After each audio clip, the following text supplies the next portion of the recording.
Good morning students, मैं जितेंद्र तंवर आपका welcome करता हूं हमारी ऑनलाइन क्लासेज में। आज हम नेक्स्ट चैप्टर करेंगे, chapter number 11 direct and inverse variation.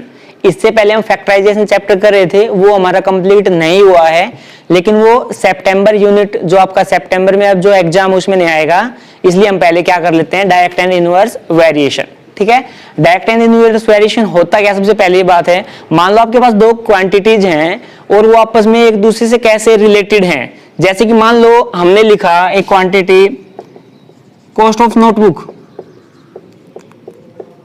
और नंबर ऑफ नोटबुक्स। देखो, मान लो आपके पास कुछ ऐसी क्वांटिटी है, जैसे हमारे पास एक नोटबुक है, उसकी कॉस्ट कितनी है 10 रुपीज, दो हैं तो कॉस्ट कितनी है 20, तीन है तो कितनी है 30। तो देखो हमने यहाँ पे क्या देखा, जैसे जैसे नंबर ऑफ नोटबुक आपका इंक्रीज हो रहा है, बढ़ रहा है, वैसे वैसे कॉस्ट भी बढ़ रही है। अगर एक नोटबुक खरीद रहे हैं तो 10 रुपीज की है, दो खरीद रहे हो तो 20 की है, 3 खरीद रहे हो तो 30 की है। मतलब क्या है, अगर आपकी एक क्वांटिटी बढ़ रही है तो दूसरी भी बढ़ रही है। अगर ऐसी दो कोई क्वांटिटीज हो, एक इंक्रीज हो जाए तो उसके साथ साथ दूसरी भी इंक्रीज हो जाए, इन जो इस टाइप का जो क्वांटिटीज होते हैं, इनके जो वेरिएशन को या चेंज को हम बोलते हैं डायरेक्ट वेरिएशन। ठीक है, एक के साथ दूसरा भी चेंज होगा। या और कोई लगा लो, ऐसे बहुत से एग्जांपल हैं। जैसे हमने ले लिया कॉस्ट ऑफ कुछ भी ले लो, शुगर ले लिया हमने, ठीक है, और मतलब क्वांटिटी ले ली इसकी। मान लो क्वांटिटी 1 kg है तो शुगर की कॉस्ट है 50 रुपीज। ठीक है, अगर क्वांटिटी 2 kg होगी तो कॉस्ट क्या होगी 100, 3 kg होगी तो क्या होगी आपकी 150। तो यहां से जैसे जैसे हमने शुगर ज्यादा ली तो क्वांटिटी ज्यादा हुई तो कॉस्ट क्या होगी आपकी ज्यादा। तो एक क्वांटिटी बढ़ रही है तो दूसरी भी साथ साथ बढ़ रही है। ऐसी दोनों वैल्यूज को हम बोलते हैं डायरेक्ट प्रोपोर्शन। ठीक है, डायरेक्ट वेरिएशन, यानी कि एक के साथ दूसरी किस टाइप से वेरी या चेंज हो रही है, एक बढ़ रही है तो दूसरी भी बढ़ेगी। इस टाइप को हम क्या बोलते हैं, डायरेक्ट वेरिएशन। ठीक है, जैसे इनकम है, मान लो कोई पर डे कुछ इनकम है, मान लो पर डे की किसी की इनकम है, यहाँ पे लिख दिया हमने डेज, यहाँ पे लिख दिया हमने इनकम। मान लो कोई एक दिन में मान लो 100 रुपीज कमा रहा है, इनकम है, तो 2 दिन में कितने कमाएगा 200, 3 दिन में कितने हो जाएंगे 300। ठीक है, ऐसे ही बढ़ती जाएगी।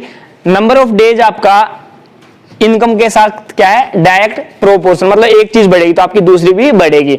जैसे जैसे आपके नंबर ऑफ डेज बढ़ेंगे आपकी इनकम भी बढ़ेगी। ये सारे एग्जांपल्स आपके किसके हैं, डायरेक्ट प्रोपोर्शन के। ऐसी क्वांटिटी एक के साथ दूसरी भी बढ़ जाए, हमारी डेली लाइफ में बहुत एग्जांपल जो हमारे डायरेक्ट प्रोपोर्शन से ही होते हैं।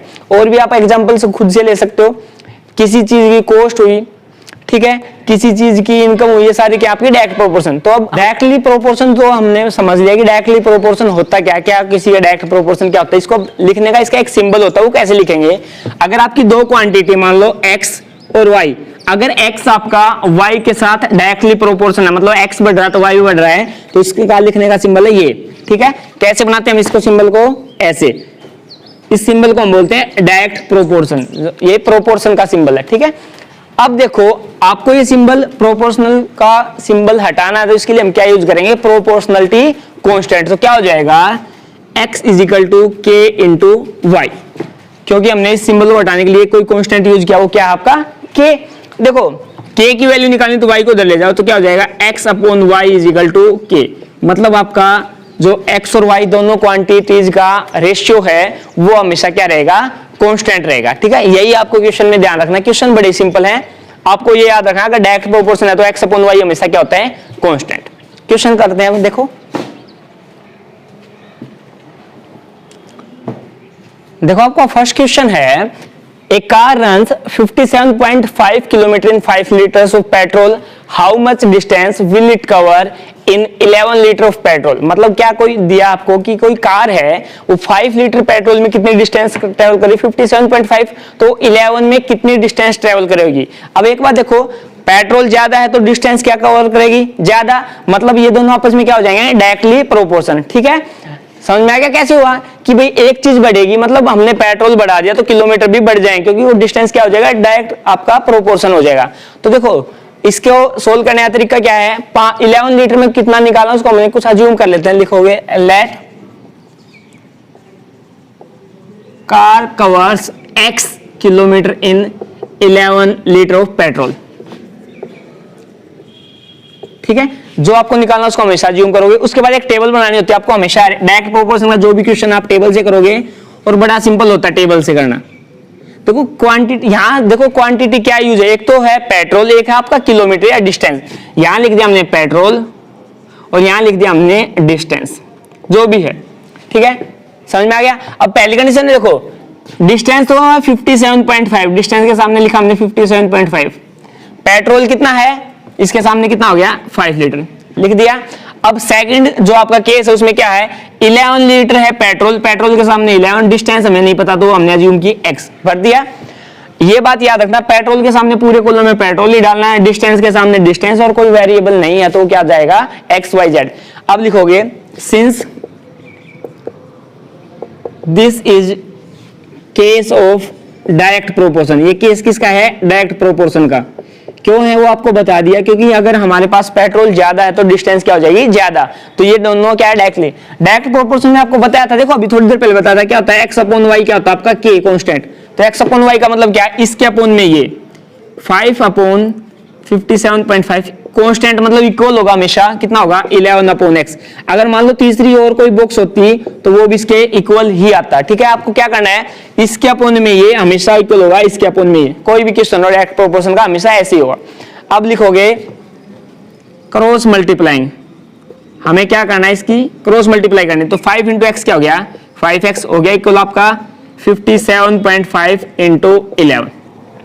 यहां से हमें x की वैल्यू निकालनी है तो ये 5 इधर आ जाएगा डिवाइड में, तो x की वैल्यू क्या आ जाएगी 57.5 इंटू 11 अपॉन में 5, कटता है क्या 5 से काट दो, देखो 5 1 जा 5, 5 1 जा 5, 2 बच गया, 5 5 जा 25, ठीक है। अब आपको मल्टीप्लाई करने 11.5 की 11 से करो मल्टीप्लाई, देखो अब हम इनकी मल्टीप्लाई करनी है, अगर आप इनकी मल्टीप्लाई करोगे तो आएगी मल्टीप्लाई 126.5 किलोमीटर, ये आपका क्या हो गया आंसर, ठीक है। फिर देख लो समझ लो कैसे किया, आपको दिया कि कोई कार है वो 57.5 किलोमीटर जा रही है 5 लीटर में पेट्रोल में, ठीक है। तो आपको ये बताना वो कितनी डिस्टेंस ट्रेवल करेगी 11 लीटर में। सबसे पहले ये देखो, अगर पेट्रोल की क्वांटिटी हमने बढ़ा दी तो डिस्टेंस ज्यादा कवर करेगी, तो मतलब किसका प्रोपोर्शन हो गया डायरेक्ट प्रोपोर्शन। जो निकालना आपको निकालना 11 लीटर में कितनी डिस्टेंस ट्रेवल करेगी। सबसे पहले उसी को अज्यूम करो कि let the car covers x kilometre in 11 litre of petrol. अब हम एक टेबल बनाना, दो क्वांटिटी होगी हमेशा, इसमें पेट्रोल और डिस्टेंस है। तो देखो सबसे पहले देखो पहली कंडीशन में 57.5 किलोमीटर 5 लीटर में, तो पेट्रोल 5 है, डिस्टेंस क्या 57.5 लिख दिया। अब नेक्स्ट कंडीशन में क्या है, पेट्रोल तो 11 है लेकिन हमें डिस्टेंस नहीं पता, वो क्या की थी हमने x। अब देखो ये डायरेक्ट प्रोपोर्शन है तो हमेशा इनका रेशियो क्या होता है कांस्टेंट, इसका रेशियो और इसका रेशियो हमेशा क्या रहेगा इक्वल। तो हमने क्या किया 5 अपॉन 57.5 इक्वल कर दिया 11 अपॉन x। उसके बाद क्रॉस मल्टीप्लाई करके सोल्व करना। तो लास्ट में ये लाइन जरूर लिखोगे, car covers 126.5 kilometre in 11 litre of the petrol. Next question आपका 3 dozen eggs cost ₹90, find cost of 22 eggs. देखो क्या दिया आपको, जो एग्स हैं 3 डजन उनकी कॉस्ट दे रखी है और 22 एग्स की कॉस्ट निकालनी। देखो अब देखो एक एग की कॉस्ट अगर आपको पता है ज्यादा की निकालना, तो जैसे जैसे एग्स बढ़ेंगे तो कॉस्ट बढ़ जाएगी, और जैसे जैसे नंबर ऑफ एग्स कम होगा तो कॉस्ट क्या हो जाएगी कम। तो इसका मतलब डायरेक्ट प्रोपोर्शन। तो हम लिखोगे क्या लिखेंगे हम, let cost of 22 eggs is equal to x rupees, क्या ले लिया हमने x, ठीक है। अब देखो अब हमें सबसे पहले एक टेबल बनानी होती है, क्या क्या है यहाँ पे एग्स है और उसकी क्या है कॉस्ट, एग्स और कॉस्ट है। देखो सबसे पहले 3 डजन और यहाँ 22 निकालने, देखो 3 डजन मतलब कितने होते हैं 36, क्योंकि एक डजन में कितने होते हैं 12। अब 36 जो एग्स हैं ये 36 हो गए ना, इसकी कॉस्ट कितनी दे रखी 90, तो इसकी कॉस्ट के सामने हमने क्या डाल दिया 90। नेक्स्ट कंडीशन में एग्स कितने 22, कॉस्ट हमें कितनी निकालनी एक्स, ठीक है। टेबल में भर दिया, एग्स वाले कॉलम में एक्स लगाएंगे, कॉस्ट वाले में कॉस्ट। अब देखो लिखोगे since this is case of direct proportion. ये क्यों है डायरेक्ट प्रोपोर्शन का केस है, क्योंकि जैसे जैसे एग्स की क्वांटिटी बढ़ेगी कॉस्ट भी बढ़ेगी। अगर एग्स की क्वांटिटी कम होगी तो कॉस्ट भी कम होगी। अगर ये डायरेक्ट प्रोपोर्शन है तो इनका रेशियो क्या होता है कांस्टेंट, इसका रेशियो और इसका रेशियो बराबर होगा। इसका रेशियो क्या होगा 36 अपॉन 90 इक्वल होगा 22 अपॉन x।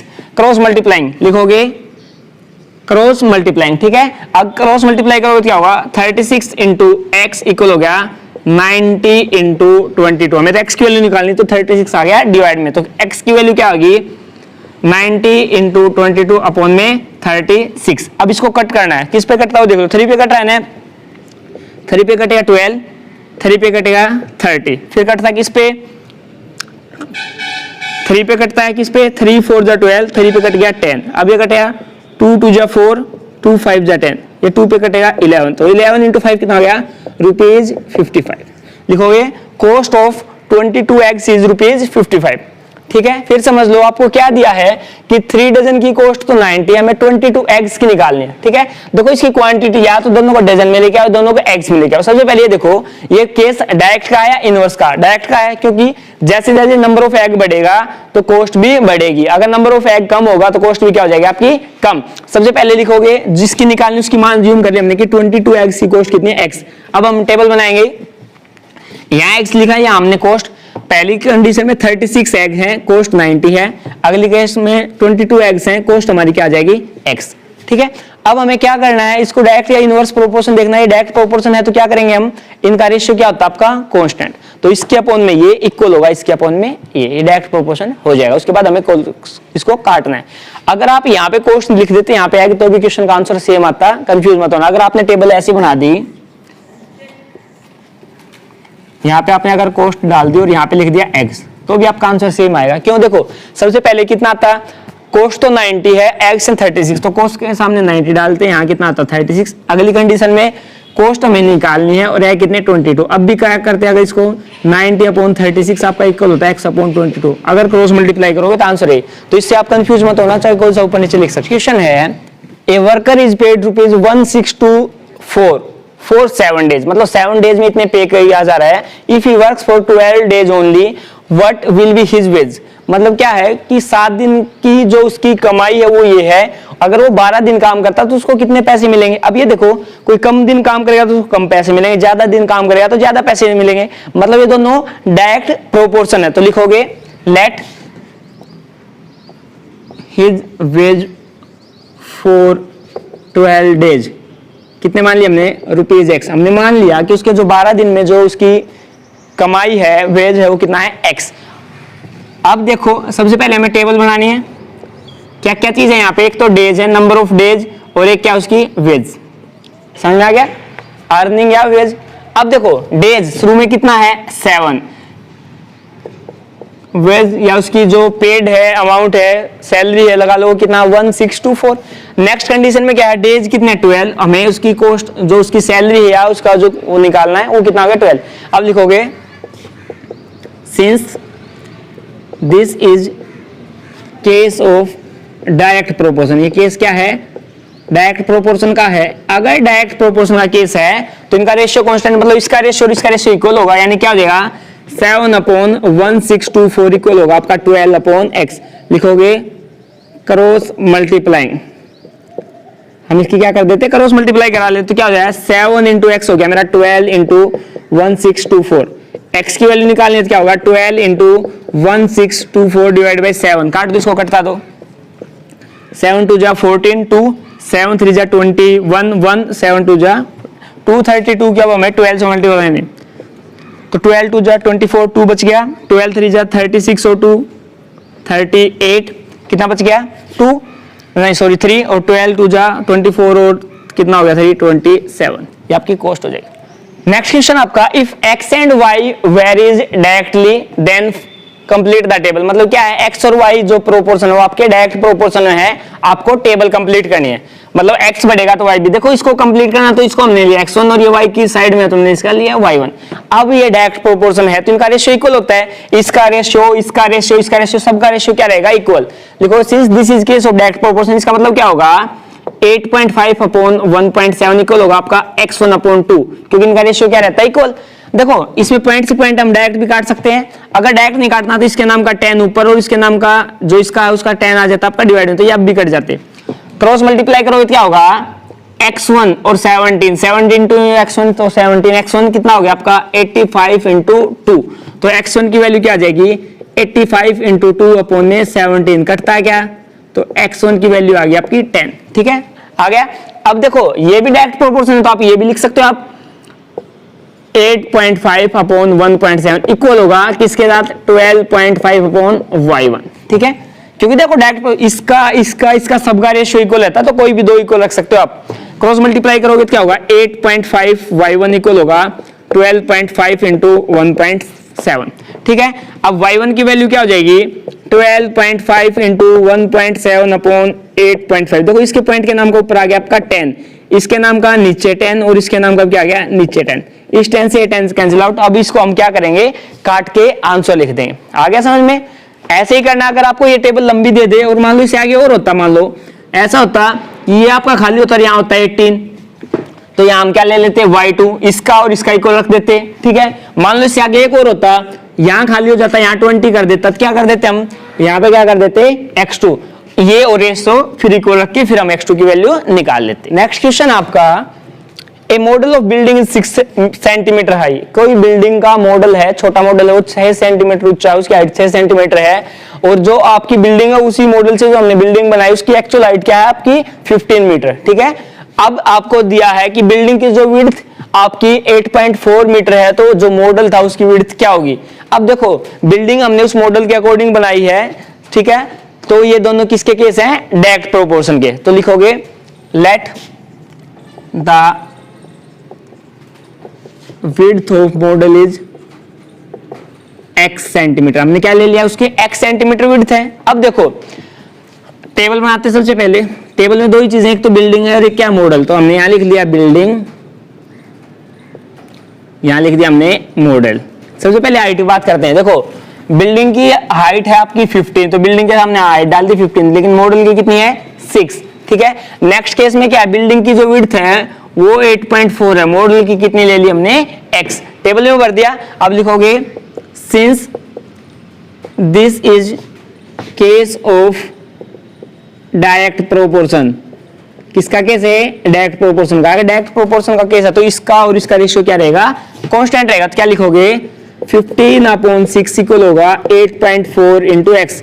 अब हमें क्रॉस मल्टीप्लाई करने, लिखोगे क्रॉस मल्टीप्लाइंग, जब क्रॉस मल्टीप्लाई करोगे क्या होगा 15 इंटू एक्स कितना हो गया 6 इंटू 8.4। हमें तो x की वैल्यू निकालनी, तो 15 डिवाइड में x की वैल्यू क्या होगी 6 इंटू 8.4 डिवाइड बाई 15। देखो इसके नाम का पॉइंट के नाम का लगा दिया हमने 10 नीचे। अब इसको काटना है, देखो 3 पे कट रहा गया, 3 2 जा 6, 3 8 जा 24, ये क्या रहा 3 पे कट गया 5। अब कट रहा है क्या, नहीं कट रहा, तो हम क्या करते हैं इस बात ऊपर ऊपर वालों को मल्टीप्लाई करते हैं, नीचे नीचे वालों को मल्टीप्लाई, या इसको अभी पॉइंट में भी काट सकते हो। 5 पे काट दो इसको, 5 5 जा 25, 3 बच गया, तो 5.6 आ गया। 6 की 5.6 के साथ मल्टीप्लाई करो, 6 6 जा 36, 3 6 इंटू 5 30, यानी कि 33 पॉइंट, ये क्या हो गया, इसके नीचे 10 है तो क्या हो जाएगा 3.36।